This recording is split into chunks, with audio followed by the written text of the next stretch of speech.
staying here in Berlin until the very end. You can answer to your own consciences. I will not be put on show in some Argentinian shithole just so that you can come and pay homage. I will not be a fucking peep show. I've done my duty. I've alerted the nations to the truth. If ever Europe is to prize itself from the shit of mediocrity, it must wake up and take notice. You must make it take notice. If man were given complete liberty of action, he would immediately behave like an ape. We live surrounded by barbarians, by deviants, by inadequates who are feeding off us, sucking our lifeblood and pulling us down into their mediocrity.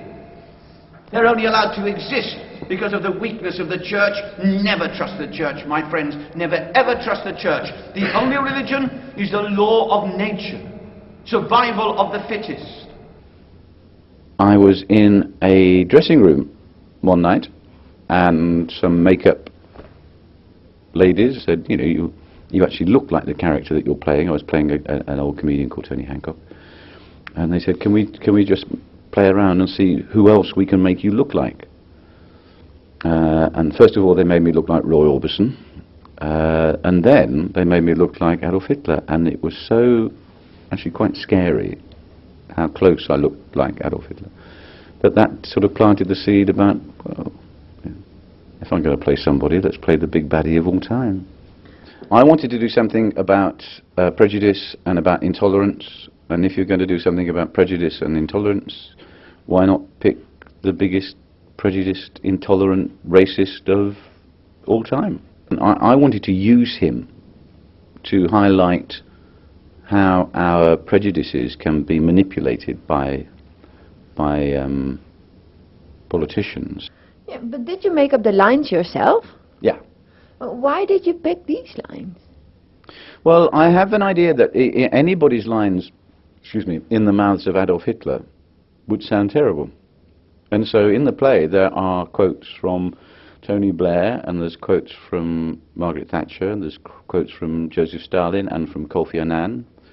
And I think there is one from George Bush, the old one. And I just think that if you put things that we accept today from our politicians, we accept some of the things that they say that still sound as logical but horrible in the mouth of Adolf Hitler.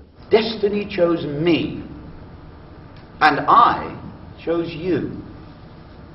I am the leader preordained to be the greatest power for the salvation of the world that has ever lived. The Jew must be cleansed pitilessly. There can be no more squeamish sentimentalism about it. Destruction of the Jew will go hand in hand with destruction of our enemies. You must hasten this process with cold ruthlessness. Nothing can remain of the Jew. The strongest always asserts his will. This is the law of nature. Future generations will hardly be so feeble and so cowardly not to thank us for such good and necessary work. Sieg Heil! It's bloody hard work up here. I'm gasping for a fag. Oh, thank you very much. Thank you. Look, I know smoking kills, I know it can seriously damage your health, but I don't think at this particular point in history one cigarette is going to change a lot. Do you? I don't suppose you brought me a beer as well, did you? Wow.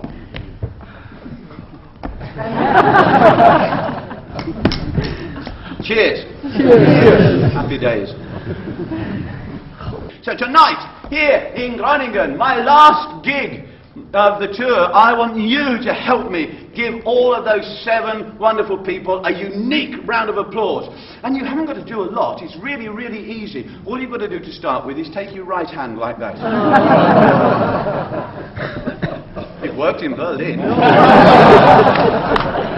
Go on, you'd do it if the lights weren't on, wouldn't you? I bet you've all done it at home, haven't you, in front of the bedroom mirror? Deutschland, Deutschland, Norman. It's a bit of a giggle. Go on, take your right hand like that.